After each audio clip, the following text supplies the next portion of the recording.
Susan Harrington, I'd like to go back to something that you said. In today's economic climate, we really have to get the best out of our people and our team members.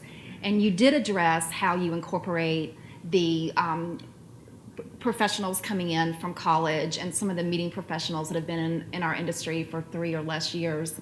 Will you talk a little bit more about how you pull together your entire team, not just new folks joining your team, but your seasoned team members or members of other departments? How do you go about as a leader putting your team together?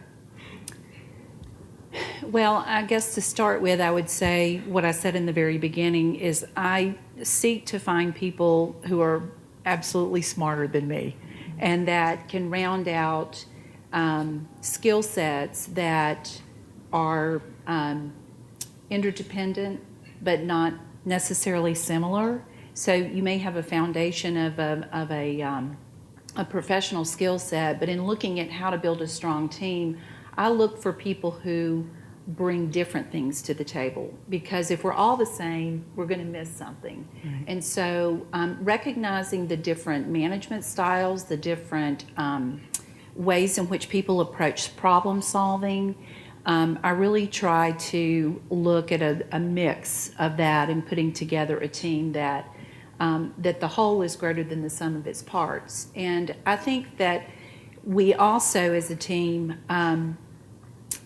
trying to instill in that team a respect for differences. We are not all going to approach things the same way, and that is a good thing. So that when we are coming together, and we as a team do a lot of consensus decision making around, particularly if we're, for example, going through, we just did this over the last year, a big reorganization in our team because we had to eliminate a lot of positions. We had to really come together and decide what were the key critical things for us to deliver on going forward. And, you know, I could have said, this is the org chart and here's where you fit. But we took the time to go through probably more than a 9-month process of getting input from every team member as to their perspective on what we needed to do, how they felt things were working. Then we came together as a management team to say, of all of that input, what are the different models that we could approach in terms of how we're structured and who does what. And I think by that participation, you get a lot more buy-in and you get a lot more people feeling like they have ownership. And so it doesn't matter whether you're the most junior level person or the most senior level person, everyone feels like that their voice was heard and that they make a contribution. And at the end of the day, to me, that is what makes a successful team. Thank you. You four dynamic women in leadership make it look really easy, but I know that you've had to work on your leadership skills. So Debbie, I'd like to come back to you and ask you, just so that everybody realizes we're in the same position at some point in time, what was a leadership skill that you didn't necessarily have that you knew you needed, and how did you identify that and then go about working on enhancing that leadership capability? That's a pretty long list. Let's say, so what should I select? I think one thing that as I try to take on more and more responsibilities, that I have to realize that I have to release more and more to other people. And you know, you might want to call it delegation. I guess that's part of it. But I've had to try to move away from being a micromanager and you know, really empower people to take something and trust them so that they can run with it. And realizing when I do that, you know, because of bringing the right people into the team and trying to, I love Susan's comment of bringing in, you know, strength and trying to surround yourself with strong people, which I think is absolutely key to all of us, is that they're there to take the ball and run with it.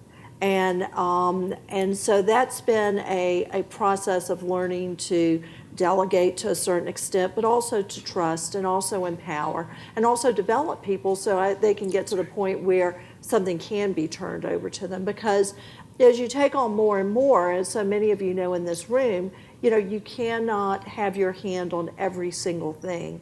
You have to let someone take it, and you're the checkpoint. You're the person that they come back and report at a certain interval of time or at a certain key point. And so that's been a process, and it's still a process. I still sometimes find myself wanting to reel something in, and I have to slap my hand and go, let it go. Just, give it to them and just let it go. And they'll do, this person will do a good job, or these people will do a good job with it. And yeah, the final result is many times, because they are in the right place doing the right thing, they do a much better job than I would have done. And it's all for the goal and the vision of what we're trying to accomplish, which is what my role needs to be, is to make sure we're heading in that direction. Thank you. Susan Katz, you didn't get to be chairwoman of PCMA overnight, and great leaders aren't born and developed overnight. How do you get to practice your leadership skills? Well, here comes the advertisement here for PCMA. I'm sorry, but I said this when I took the gavel in Las Vegas, and I will say it again. I would not be where I am today in my career or with PCMA if I did not volunteer and get involved. And I truly believe that leadership skills can be developed and can be practiced through volunteer opportunities.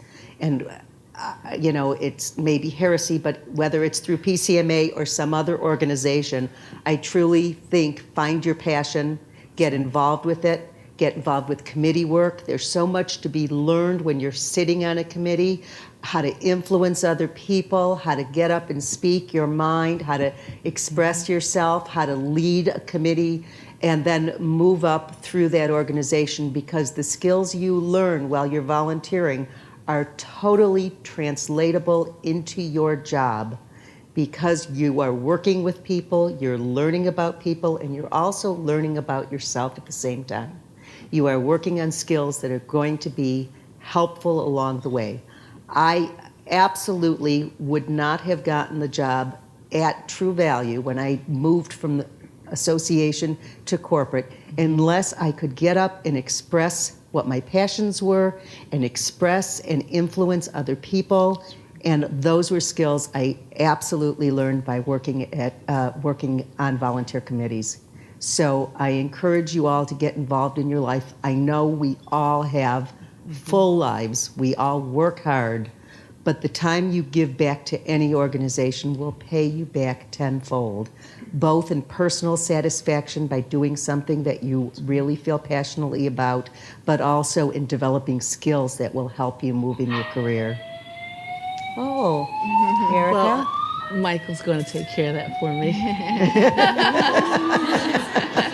Leadership, My delegation. safety council Delegation. background says Right. we shouldn't be sitting now. Great delegation. That's a different announcement, trust me. All right. Trained person. Trained, not us. Trained, that's Michael. Michael. If anyone knows Michael Fletcher, you would know that. I'd be like, woohoo. Susan Katz, one more just quick follow-up, Yep. and then I'd like to go back to the audience for a question. Susan, are there any differences in the way you lead as a volunteer and the way that you lead in your department at the True Value Company?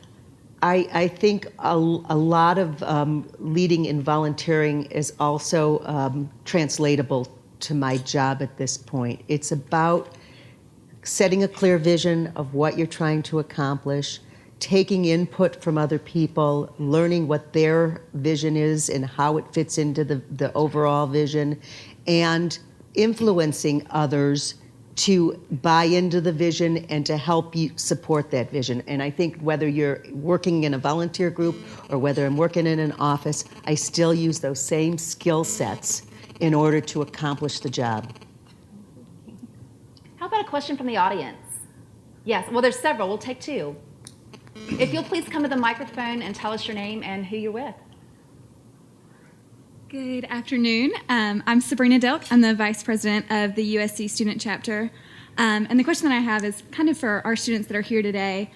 You've talked about what it takes for you guys to be leaders and what we want as a new generation. But when we come into an interview for a job or for an internship, what are you guys looking for from us that we can bring to the table for you guys? So, Great question. I'll start, and I will tell you that I am looking for someone that can demonstrate their passion for the job they're going into. I'm also looking for your experiences, and I ask behavioral questions to see how you've done things in the past. And we recognize that as students, you don't have many job experiences, but what you will have is that you may have planned an event for your sorority, or you may have led an organization on your team, or you may have done internship work. But it's really important for me that you can be able to tell your story in a meaningful way so that people understand what your talents and what your capacity is. We want you to be professional, and we want you to do all the things that they teach you in school, but more importantly, demonstrate clearly. And we are in the hospitality business and the tourism industry, so smiling and loving people and wanting to be with people goes a long way. So just think about that as you go into your interviews. I would say ditto. You expressed it well.